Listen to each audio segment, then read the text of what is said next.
Students, last time as I told you कि अब हम इसका जो स्पेक्ट्रम के बारे में, बॉस मॉडल के बारे में पढ़ेंगे और it is related to some very fundamental property that how it all takes place.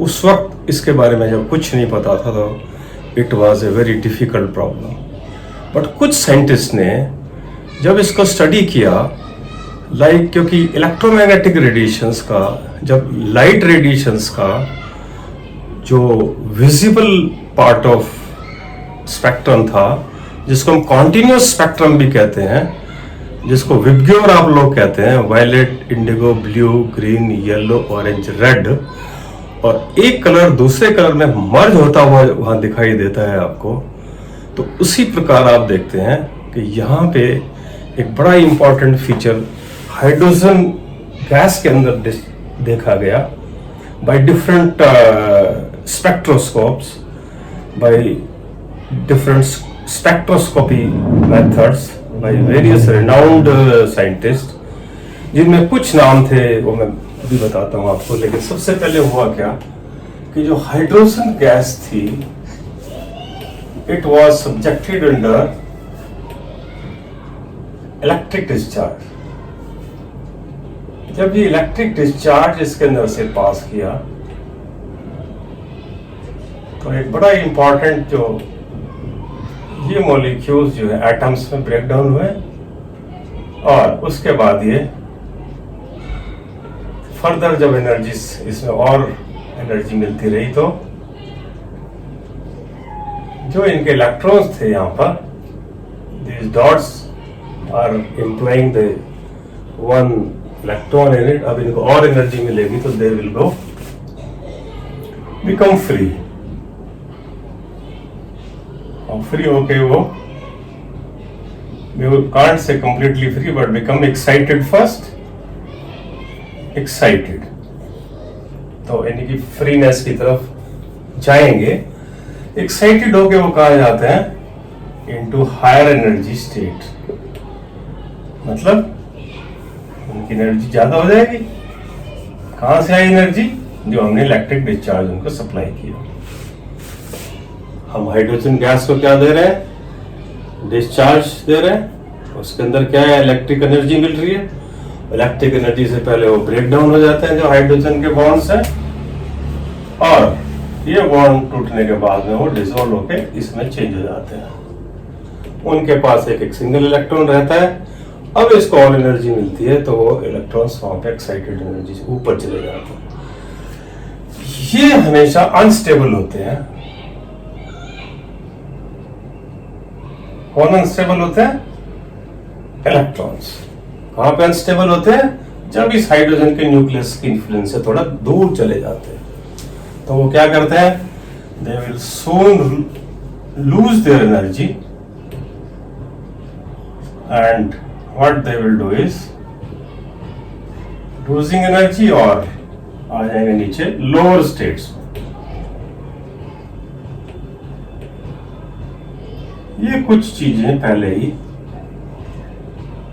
अब स्टेट्स थी, लेवल्स थे, जो भी आप उसको कह सकते। ये साइंटिस्ट ने अभी इस प्रकार की कुछ चीजों का ऑब्जर्वेशन किया, तो हमें पता चला कि स्पेक्ट्रम का ओरिजिनेशन कहाँ से हुआ। कि स्टडी कर रहे थे कि हाइड्रोजन गैस कैसे बिहेव करती है टुवर्ड्स इलेक्ट्रिक डिस्चार्ज। पास किया, देखा कि कुछ ऊपर जाती है, जो भी होती है फिनोमिना ऑब्जर्वेशन पे कैसे आया। बामर जब इसको स्टडी कर रहे थे, वो स्टडी बामर ने सबसे पहले एक चीज ऑब्जर्व की। बामर ने बड़ा इंपॉर्टेंट एक ऑब्जर्वेशन यहां से देखा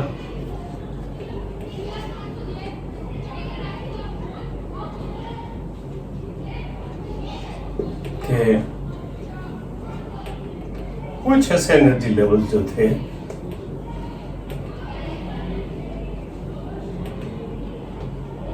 उसने एनर्जी लेवल्स इस टाइप से बोले।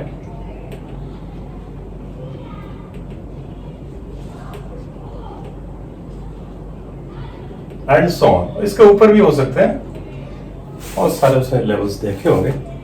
व्हाट यू फाउंड इज कि यहाँ से जब इलेक्ट्रॉन नीचे से ऊपर चले गए और ये जो सारे लाइंस यहाँ आ रही थी, हायर से सेकंड में जो आ रही थी, ये जो पार्ट था, दिस वाज विजिबल पार्ट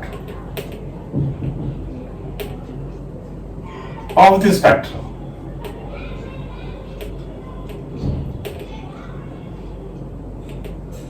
कैसे हुआ विजिबल? इलेक्ट्रॉन्स ने एनर्जी एब्जॉर्ब की, उसके बाद ऊपर गए होंगे 6 में, कोई 5 में, कोई 4 में, कोई 3 में, कोई 2 में, सॉरी 2 में भी होंगे, हाँ 1 से तो ऊपर ही था वो भी। उसके बाद दे रिटर्न बैक। तो जो सेकंड तक आते थे, इन सबका जो ऑब्जर्वेशन किया तो वो क्या मिला हमें? Just like light. कैसा होता है वो? Visible part. विजिबल कैसा होता है? लाइट के जैसा स्पेक्ट्रम हमें दिखाई दिया है, लाइट लाइक स्पेक्ट्रम। और वो क्या होता है? विबग्योर।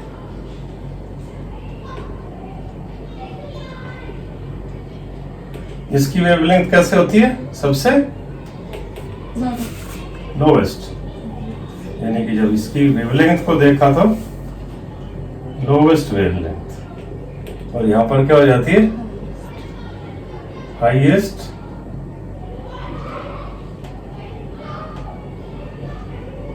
वेवलेंथ। तो ये क्या है? This was a continuous spectrum also. ऐसा स्पेक्ट्रम सबसे पहले किसने ऑब्जर्व किया? हाइड्रोजन के लिए बामर। कॉन्टिन्यूअस था because violet colour was entering into indigo, then indigo continuously indigo was entering to blue, and green, the green was in yellow, the yellow in orange, and so continuously the bands were observed. तो इसको हम कहते हैं continuous spectrum.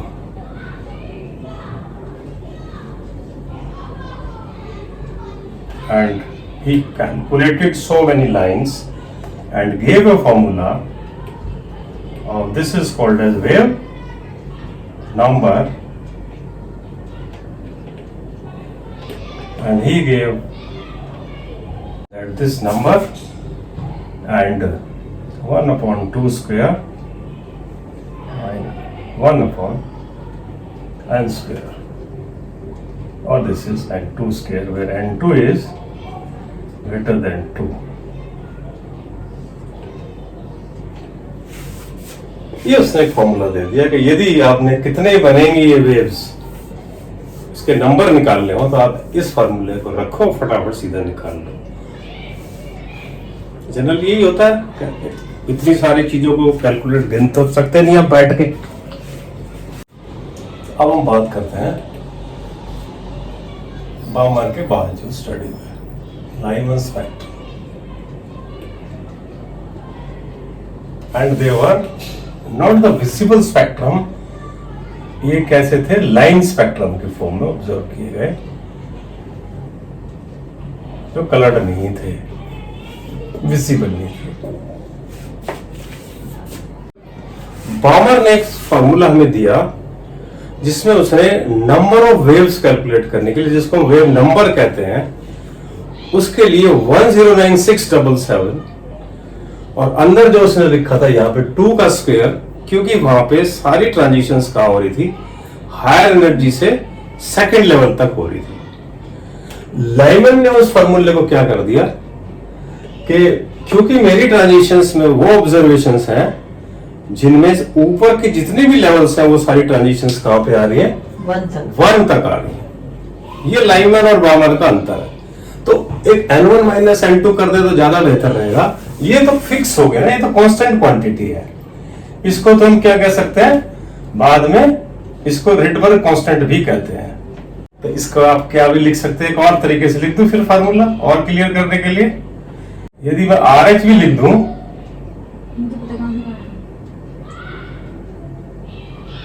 तो मैं इसको ऐसे लिख सकता हूं। Am I clear? N1 क्या है? जहां पे वो ट्रांजिशंस आ रहे हैं। N1 क्या है? N फाइनल हो गया एक तरीके से। जो लास्ट में आज यहाँ पे आ रहे हैं।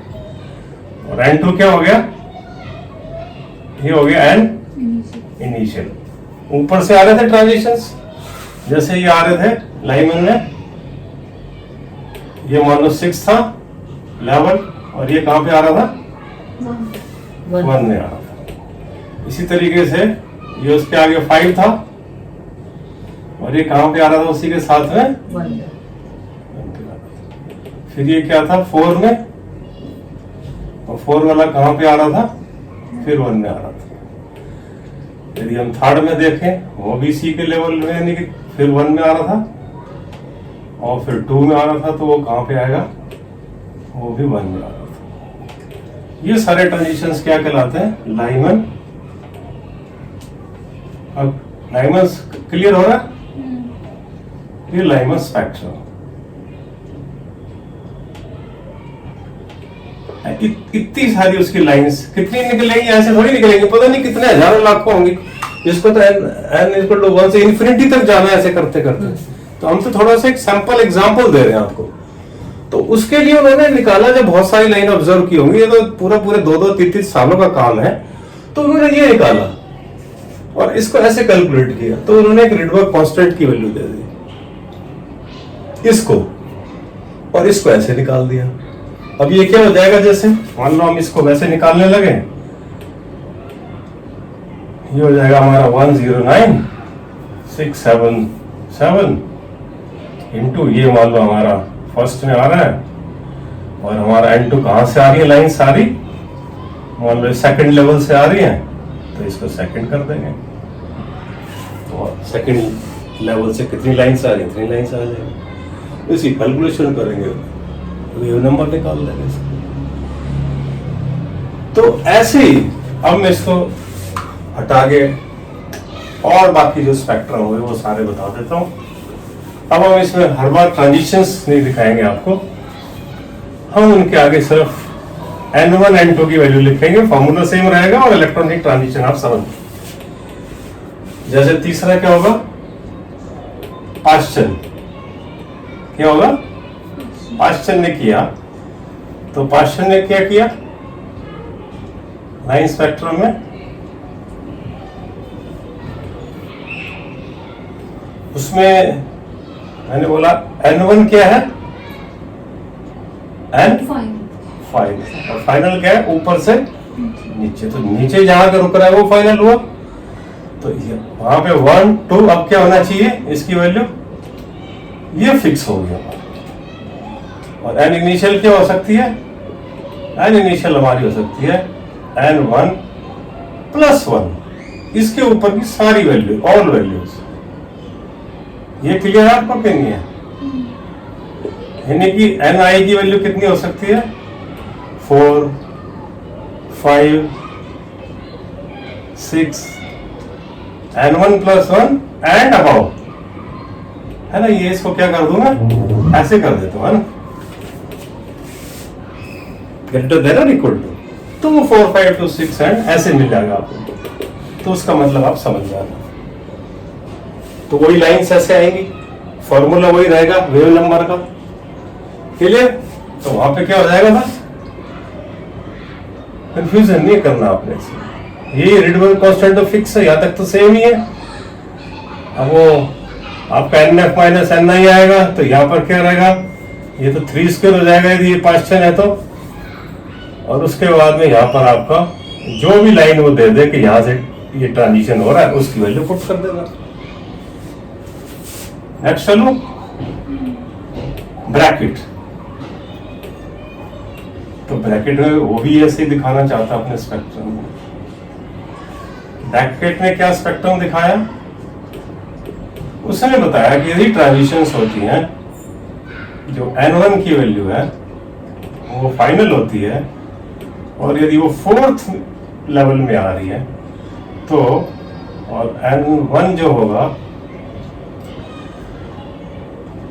और यहाँ पे Ni जो होगा, उस NF कितना हो जाएगा, 4, तो हो ही गया, फिक्स हो गया।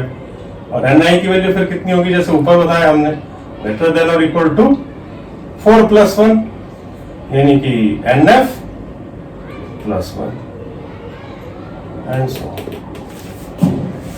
तो कितनी हो जाएगी? 4 से ज्यादा होनी चाहिए ना, कितनी? 5, 6, 7 एंड सो।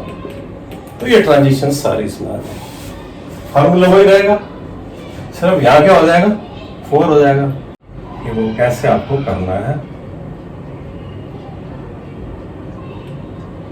यदि फर्स्ट ट्रांजिशन लाइन बोले तो NI की वैल्यू क्या हो जाएगी? बोलिए भाई, 4 पे तो आ ही रही है सारी फर्स्ट ट्रांजिशन, तो कहीं से तो होगा। 5वीं से पहले से ट्रांजिशन, 5th से 4th, सेकंड बोलो तो 6 से 4। तो वो ऐसे भी सवाल आते हैं। और लास्ट में एक और स्पेक्ट्रम है इसका, फुल सीरीज।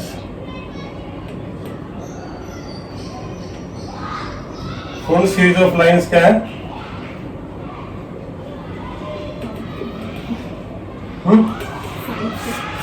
बस वही हो गया। N1 यहाँ पे NF की वैल्यू 5 तक है, जितने ऊपर से आ रहे हैं इन्फिनिटी से लेके सारे। और NI की वैल्यू क्या हो जाएगी? वो greater than equal to NF plus 1, यानी कि इससे एक ज्यादा हो जाएगी, 6, 7 एंड सो। और ये फॉर्मूला क्या हो जाएगा? Rydberg constant into 1/5 square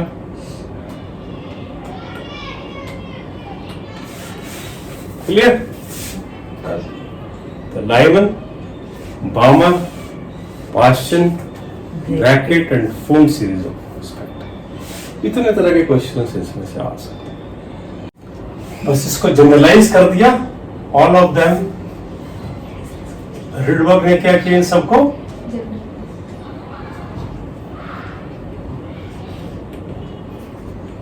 he gave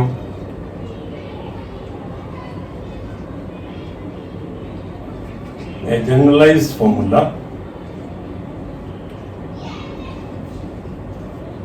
क्या कर दिया उसने? ये जो वेव नंबर है हमारा, उसने कहा कि रिडबर्ग कांस्टेंट, ये जो 109,677 ये पर सेंटीमीटर है ना, इसके आ जाएगा इधर, और यहाँ पर 1/NF मतलब NF square minus NI square. ये उसने एक जनरलाइज फॉर्मूला दे दिया, ठीक है। तो इसको अब यूज करके कई बार न्यूमेरिकल्स करेंगे।